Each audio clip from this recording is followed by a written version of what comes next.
आफ्नो बुबालाई एयरपोर्टमा स्वागत गर्न गएका छोरा भोलिपल्टै एक होटलमा मृत भेटिन पुगे। नवलपरासीका 24 वर्षीय निराजन चौधरी आफ्नी आमालाई लिएर बुबा विदेशबाट आउँदै गर्दा एयरपोर्टमा स्वागत र लिन गएका थिए। एकातर्फ परिवार र आफन्तमा विदेशबाट आउँदै गरेका बुबाको खबरले खुसी छाइरहेको थियो। निराजनकी आमा पनि छोराको साथमा आफ्ना श्रीमानलाई काठमाडौँ लिन जाँदा निकै हर्षित थिइन्। परिवारमा खुसीको वर्षा भइरहेको थियो। तर एकाएक बुबालाई लिएर होटलमा बस्न गएका छोरा भोलिपल्ट मृत भेटिएपछि अहिले निराजनकी आमा र विदेशबाट आएका बुबा आफूलाई सम्हाल्न सकिरहेका छैनन्। उनीहरूमा अहिले रुबाबासी चलिरहेको छ। लामो समयपछि परिवारमा फर्किएको खुसी एकाएक हराएको छ। विदेशबाट आएका बुबालाई स्वागत गरेपछि निराजनले बसेकी होटलमा आत्महत्या गरेका हुन्। काठमाडौँ गौशाला पिङ्गला स्थान स्थित होटल प्राइम स्विटमा नवलपरासी पालही नन्दन गाउँपालिका 6 का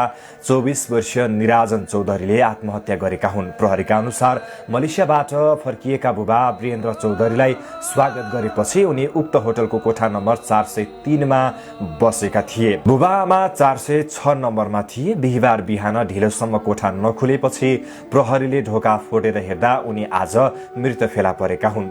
उनी होटलको बेड सजाउन राखिने कपडाको टुक्राले घाँटीमा पासो लगाई पंखामा झुन्डिएका थिए। नेपालमा आत्महत्या गर्ने दर निरन्तर बढ्दो छ। आत्महत्या गर्नेमा महिलाको तुलनामा पुरुषको संख्या बढी देखिएको छ। बालकको तुलनामा भने आत्महत्या गर्नेमा बालिकाको संख्या बढी छ। संसारमा कतै न कतै हरेक 40 सेकेन्डमा कसैले आत्महत्या गर्ने गर्छन्। झण्डै 8 लाख मानिसले हरेक वर्ष आत्महत्या गर्ने गरेको विश्व स्वास्थ्य संगठन WHO ले जनाएको छ। आत्महत्या गर्ने मानिसका कारणले ती मानिसका छोराछोरी, आमा बुबा, पति वा पत्नी, मित्रहरू वा सहकर्मीहरू समेत प्रत्यक्ष प्रभावित हुन्छन्। अमेरिकामा गरिएको एक अध्ययनले आत्महत्या गर्ने एकजना व्यक्तिको कदमबाट अन्य करिब 135 जना मानिस प्रभावित हुन सक्छन् भन्ने देखाएको छ। जनस्वास्थ्य विज्ञ दीपक तिवारी अहिले छिटो पैसा कमाउने अपेक्षा र आर्थिक कारणले मानिसको जीवन निराशतर्फ गएको बताउँछन्। यससँगै सामाजिक र सांस्कृतिक पक्ष पनि आत्महत्या बढ्नुको कारण भएको उनी बताउँछन्। पहिले मानिसहरू धर्म कर्ममा पनि विश्वास गर्थे। जीवनमा कहिले सफल र कहिले असफल हुन्छौ भन्ने थाहा थियो। तर अहिले मानिसहरूलाई सफलता मात्र चाहिएको छ।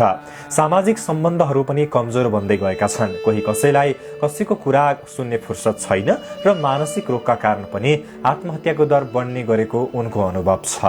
Admission open zoom beauty academy नेपालकै नम्बर 1 22 वर्षको अनुभवको साथमा 100% जब ग्यारेन्टी।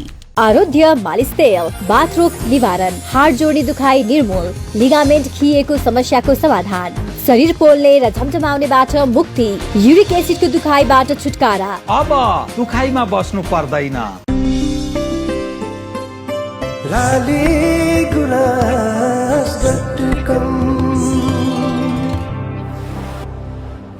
सबै खबर सबैका लागि।